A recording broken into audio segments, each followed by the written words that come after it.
السلام علیکم، میں ہوں عیدو خان بزدار اور آپ دیکھ رہے ہیں ہمارے ولاگز۔ آج تھی ہمارے گاؤں میں ایک خیرات۔ کئی سالوں سے ہمارے گاؤں میں کئی مہینوں سے ہمارے گاؤں میں بارش نہیں ہو رہی تھی، تو اس لیے ہمارے گاؤں میں ہوئی تھی خیرات۔ الحمدللہ بڑی اچھی خاصی چاول بنی تھی اور ان کے ساتھ گوشت بھی مکس کیا تھا، اب یوں سمجھے بریانی بنائی گئی تھی۔ تو وہاں پہ بس کچھ لوگ نے غلط کیا ہے، تو مجھے تو بالکل اچھا نہیں لگا، کیونکہ ان کا مجھے نہیں پتہ کیسے لگا، کیونکہ وہ پلیٹیں اور تھالیں بھر بھر کے اپنے گھر کی طرف بھیج رہے تھے اور وہاں کے بچے بھوکے تھے۔ ایک بچہ تھا، خدا کی قسم میں نے اپنی آنکھوں سے دیکھا تھا، وہ ایک بار ان کو تھال بھر کے دیا تھا، انہوں نے کھا لیا، مطلب 5-6 بچے ایک تھال پہ بیٹھے ہوئے تھے، ساتھ میں کھا رہے تھے۔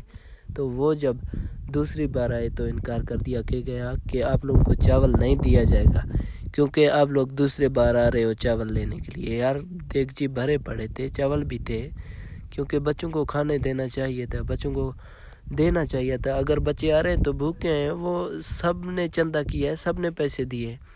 یار یہ نہیں ہے کہ غریبوں کو نہ دیں اور امیر خود اپنے گھر میں بھجوا دیں۔ وہ جو امیر لوگ تھے، وہ جو بانٹنے والے تھے، ہر کوئی سفید داڑھی لے کے وہاں آ رہے تھے کہ ہمارے تھال بھر کے دیں، ہمارے شاپر بھر کے دیں، ہمیں اپنے گھر میں بچوں کے لیے لے کے جانا تھا۔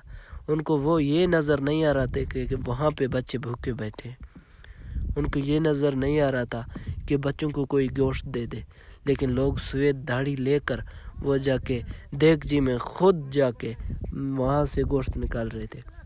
یار مجھے اعتراض ہے اس بات سے، مجھے یہ بات اچھی نہیں لگی ان کی۔ اگر دل صاف نہ ہو تو آپ مجھے بتائیں کیسے اللہ پاک دعائیں قبول کر لے گا۔